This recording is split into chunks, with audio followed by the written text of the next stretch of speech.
El-Hakem ibn Hazn el-Kulefi tregon një vizitë që i ka bërë pejgamberit ton Muhammed sallallahu alaihi wasallam dhe ky sahab i shoqëruar me një grup shokësh, të cilët kanë qëndruar në Medinë disa ditë.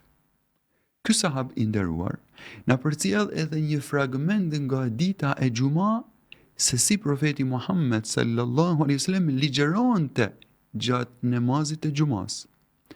Ka thënë, pejgamberi sallallahu alaihi wasallam qëndronte në hutbe, në këmbë, i mbështetur në një shkop ose hark.